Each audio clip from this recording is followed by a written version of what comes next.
Hello everybody, this is Craig of 9 Volt Games, and today I'm going to do my Game of the Year awards. Woo! First off, everyone, be safe on New Year's. Happy New Year's, and then we'll be rolling in the new year, like hand motions, we'll be rolling in the new year with some Vault Tech Tours, eh? So anyways, second, I did another review for Gamerholics. It's Shantae Risky's Revenge, the Director's Cut version on PS4. So I'll put the link below. Once you guys head over there, give that some likes. Or dislikes if you're that John guy. So let's get right into it. Game of the Year awards. Now, disclaimer, because I've had problems with this shit in the past. This is my personal Game of the Year awards. I have a job that doesn't have to do with video games, okay? So I don't get to play everything that comes out. And I can't afford to buy everything that comes out because children. So keep that in mind that I haven't played everything. I have excluded the RPG of the Year award as I've done in previous years because I have not played The Witcher 3. That's the big disclaimer. I have not played The Witcher 3 because I know I'm going to enjoy it. I did not want to start it before Fallout 4, and I didn't want to start it after Fallout 4 because one of those games would be ignored because I already know that Witcher 3 is going to be fucking amazing because I like Witcher 2. So I do an award that I'll revisit it later, but I'm going to end up playing it next year. So, with that in mind, if you don't want to watch this anymore, don't watch this. Because Witcher 3 is not going to get Game of the Year here because I haven't played it. So, let's jump right into it. Let's go to the accolades first. I had to write this down. This is something I usually have to do is actually write shit down. Before I get into actual games, let's give out the other awards. The bad awards. The Disappointment of the Year award for me. I told Devine there's going to be a lot of twists in here. Some of you might think that the Disappointment of the Year for me would be Silent Hill's being canceled. Wrong. It is not. I have something completely different for that. But my Disappointment of the Year awards is the Final Fantasy VII Remake. The Final Fantasy VII Remake being episodes. I won't play it. I'll play the first episode, and then I'll lose gusto and steam and whatnot, and I will just never finish. Anything that's episodic, I will not finish. Walking Dead Telltale gave to me, and I ended up doing the first episode 1 of it, and I never finished it until it came out all together on one disc. Same with Walking Dead Season 2. I waited. I didn't even fucking play it. They gave it to me for free. I have it over there, a solid copy of it.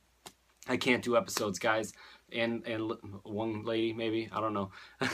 I can't do episodes in games, so that's a huge disappointment for me because I was looking forward to Final Fantasy VII, and now I'm really not. And it looks gorgeous, and it looks like it could be awesome, and I don't know. I'll have to wait till it's a disc version, but I won't be able to enjoy it as it comes out, and that's disappointing to me. What the fuck of the Year award? Craig, does that have to do with Konami? No, it does not. Something ousted this, alright? Well, it kind of has to do with Konami. The What the Fuck of the Year award goes to Sam Barlow. For those of you who don't know who Sam Barlow is, he's a writer and game creator. He actually made the game that some of you may have heard about called Her Story. Now, I have not played Her Story, but it's kind of hard to ignore the fact that almost everyone unanimously, critics and actual players of the game, say it is one of the best video game stories of all time. It is definitely the best video game story of the year. I've read a synopsis of the story, and if I played it, I probably would agree.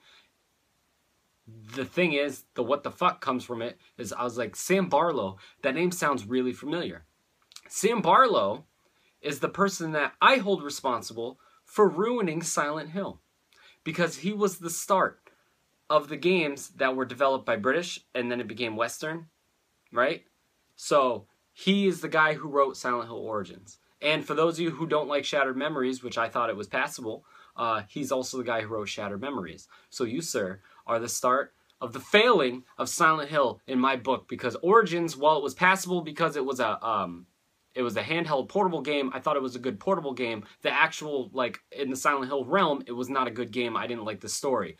You wrote that. Now, you just wrote what is considered the best story of the year in a game for Her Story, and you were given a fucking treasure trove of shit, you know, to write something fantastic for Silent Hill, and you clearly had the capability in it, and you failed. So that's the What the Fuck of the Year award, Sam Barlow. Now, Craig, how come you haven't mentioned Konami except for saying it's not Konami? Because I'm starting a new award. Every year in the gaming industry, there's at least one prominent figure or one industry who does something stupid. Whether it's EA, you know, charging ridiculous amounts or not releasing a full game, or Capcom re-releasing the same game, blah, blah, blah. This award is now going to be, it was the Douchebag Award, now it's being called the Konami Award. And if you don't know why Konami's getting the Douchebag of the Year, I don't know, maybe you don't pay attention to the gaming world. I don't know what you did with Kojima, but clearly you pissed him off. You did something horrible with Kojima. You canceled Silent Hills, which is guaranteed money in your fucking pocket. And I really hope that this game, or this marriage between Kojima and Sony, puts out a game based on TP, obviously not carrying the Silent Hill name. But you guys are idiots, and you lost out on a lot of money. And this whole, you know, not doing AAA games on consoles anymore is stupid. You are the douchebags of the year. So congratulations, Konami, on getting newly founded 9Volt Games Konami Award. Oh. They were so bad I had to give them their own fucking award. And from this point forward, if somebody does something stupid, they're getting a Konami Award. Alright, now we'll go into the actual games. Like I said, I didn't play everything, so I think actually I only got one genre on here. I'm not doing any console specifics, anything like that, but I gotta look at them. My Late to the Party Award. I do this one every year. It's a game that came out earlier that I never played, you know, the previous year or year before. Last year I gave it to Spec Ops: The Line. This year I'm giving it to Sniper Elite 3. As I said before, I'm disappointed that nobody out there told me that this game was that fantastic. I love Sniper Elite, and I look forward to Sniper Elite 4. So that is my Late to the Party. Best re-release of the year was digital for me, so I don't have anything to show you of it. But it was not, alright, I should specify. Re-release is not just for me remastered. It's something that's re-released, like on a new console, not necessarily an HD remake. And for me, it was Kirby's Return to Dreamland. Now, that's a game that I wanted on the Wii, but I have this deal with Kirby that I don't want to spend more than $30 on a Kirby game because I know they're extremely short, they're extremely easy, but they're still fun to me. I enjoy Kirby games. Return to Dreamland was extremely easy. My 3-year-old son beat a level on the 4th world like that. No problem. And it's still a fun game, and it's a game that I thoroughly enjoy that I can share with my son. And the fact is, I didn't want to pay $50 for it, and the price never went down. Maybe it did now because it was re-released on the Wii U, but when it came out on the Wii U, they released it for $10, and that's a fucking deal, and I was like, I can't pass that up. So, Kirby's Return to Dreamland, amazing game. I squashed through that game in like 1 week. It is fun. I love it, and that's a good return to form for Kirby because as much as I like Canvas Curse, Rainbow Curse to me wasn't that great. If you go back, I actually said I was playing it, I was going to review it. I didn't like it. I didn't even want to review it. I don't like to review bad games, or games that I don't thoroughly enjoy. Oh, I need to eat some food. Indie Game of the Year. Hotline Miami 2. Obviously, I've done reviews for that. I'm actually going to do a review of Hotline Miami 1 and 2 together for Gamerholics. It's got everything I loved about Hotline Miami 1. The gameplay was essentially unchanged. It had a bigger story, and it had an amazing fucking soundtrack, and I made some great friends this last year, and like leading up to this last year, regarding the musicians who did music for Hotline Miami. And I think that they handled it well. They did a great job, and I'm so satisfied with Hotline Miami 2 that I could just keep 1 and 2, and I won't even need Hotline Miami 3. I'm not clamoring for it because I think the 1 and 2 together were they were so well made that you can keep replaying them, and it's fresh every time. Welcome Back Award. I'm taking this one from Devine. Welcome Back Award to me is something that has been downhill or ignored and then came back in top form. And for me, that would be Yoshi's Woolly World. Not only was it the best Wii U game that I played this year, yes, I am even saying over Mario Maker because to me that's not really a game that's content driven. And that almost got it, but the fact that it's content driven by user created content makes it completely contingent on a community. Yoshi's Woolly World is just a game right there for you. It's something, like I said with Kirby, what made it so great is that there's an easy mode, it's co-op, and it's something I can sit on the couch with my son, and I can play it for keeps. and he can just enjoy it and not understand why he's not dying. That he's playing levels with his dad. On top of that, the last real solid console release was Yoshi's Story, and like I said, when it came out, I was severely disappointed with it, and as I grew up as an adult and realized this is an arcade game, I appreciated it. But what I really wanted was a game that was Yoshi's Island over again, and that's what this is, times a million. Yoshi's Woolly World is one of my favorite games out there right now. Fighting game of the year. Craig, reach for that solid copy. I don't have a solid copy of it. You guys think it's going to be Mortal Kombat. Guess what? It's not Mortal Kombat. My fighting game of the year is not Mortal Kombat. This almost took the Welcome Back award from Yoshi, but it is Guilty Gear Xrd, or Guilty Gear 3, in my opinion. I used to love Guilty Gear when I was younger, and I would still continue to play it, and I'm down to play Guilty Gear with anybody at any time. It is one of my favorite fighting game franchises, and when they said they were making it, I got a little, apprehensive, because I was like, you guys did so well with Blaze Blue that it's just going to be like, you're going to take Blaze Blue and then you're going to re-put the characters back in, even though it was reversed. But anyways, they handled it so well, and it is one of the best fighting games that you can get right now. On a technical level and on accessibility level for new players.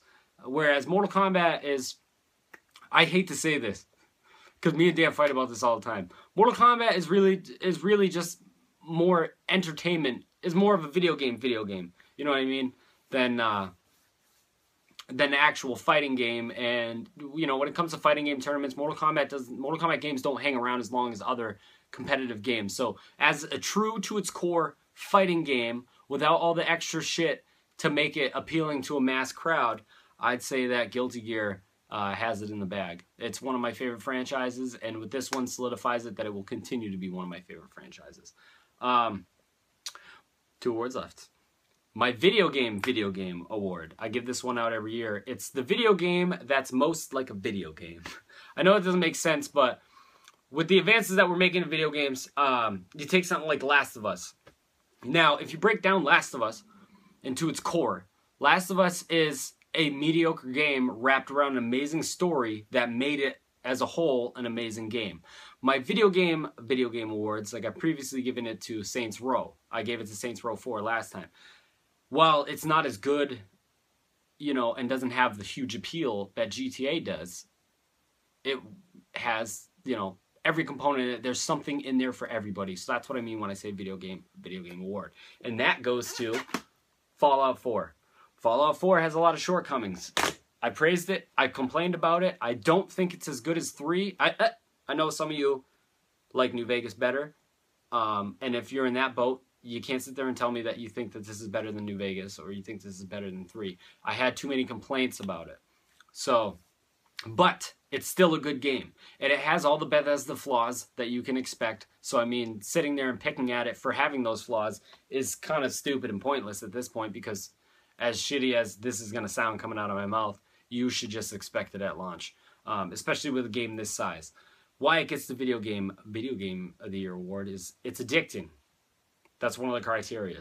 There's something in there for everybody. I don't care if you play the fucking Sims. There's something in Fallout 4 for you to enjoy. It's called settlements. And, as it goes and they patch it and blah, blah, blah, it's going to be one hell of a smooth game. But like I said, there's too many things that held it back for me for being game of the year, so it's not my game of the year.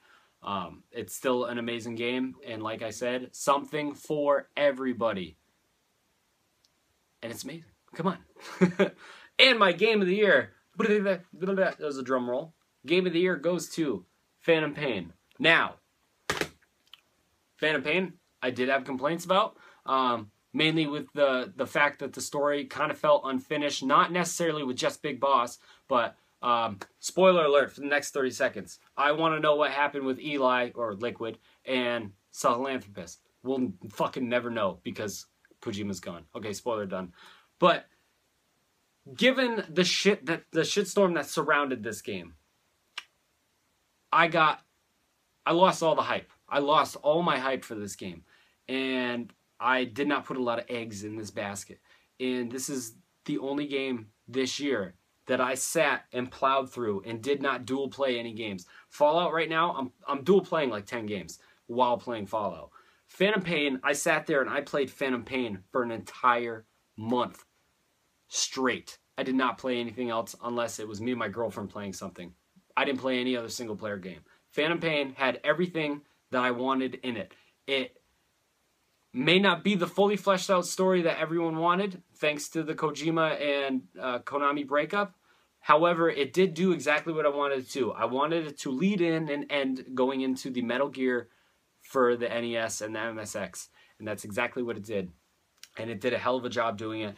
One of my favorite missions and my favorite moments in video gaming history was the mission where you had to go through the sickbay near the end of the game. I fucking loved it.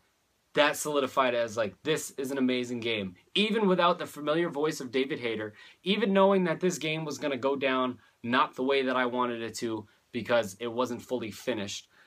That one mission ensured, yes, Kiefer Sutherland can play Big Boss and I'll buy it. Obviously not knowing what happens at that point.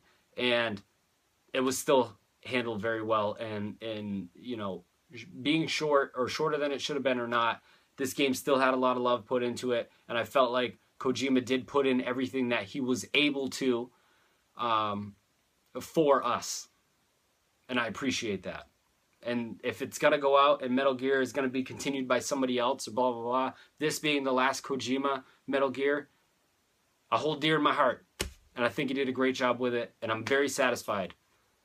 Thank you guys for watching me all year long. I know my numbers have dropped. That's because my videos have dropped. They're about to pick up. And hopefully we're going to have a great 2016.